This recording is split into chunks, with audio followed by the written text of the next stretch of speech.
Dalam 12 tahun terakhir semenjak bisnis digital mulai bergerak naik, kita menyaksikan bahwa di dunia banyak sekali bisnis yang menjadi digital, menjadi light asset, dan bisnis digital itu menyelesaikan banyak masalah masyarakat dengan biaya murah. Sekarang, bisnis digital di dunia tumbuh dengan kecepatan penuh. Di Indonesia dalam 12 tahun ini sudah bisa memiliki 5 unicorn company atau perusahaan dengan valuasi di atas 1 billion US dollar atau sekitar 15 triliunan rupiah. Semenjak pandemi, maka bisnis digital meningkat tajam kebutuhannya. Di mana dalam 2 tahun terakhir di Tiongkok per minggu tumbuh 1 unicorn. Di Singapura 1 bulan tumbuh 1 unicorn. Begitu juga di India, 1 dalam setiap 2 bulan ada perusahaan unicorn bertumbuh baru di India. Sementara di Indonesia dalam 2 tahun ini belum lahir lagi unicorn baru. Entahlah 2 tahun ke depan. Kayaknya nggak ada juga tuh. Maklum, tidak ada yang mendukung, juga tidak ada roadmap niatan pejabat negara membangun bisnis digital anak bangsa di tanah air dengan dukungan kemudahan-kemudahan. Yang ada hanya pendiaman.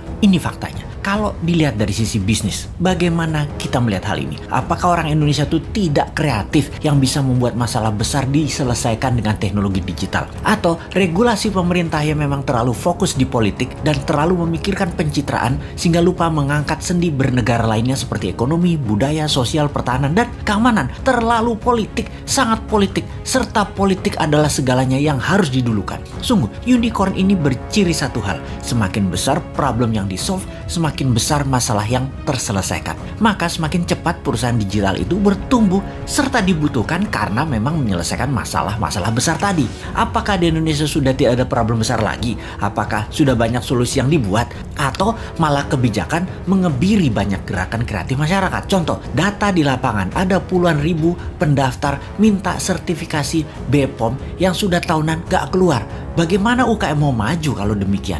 Ini adalah salah satu contoh pengebirian kreativitas. Ada sisi lain lagi, di mana di dunia bisnis digital harus menggunakan server nasional sementara kita minta zero downtime. Apakah perusahaan nasional milik negara tersebut berani kasih garansi, yaitu zero downtime? Nggak ada tuh.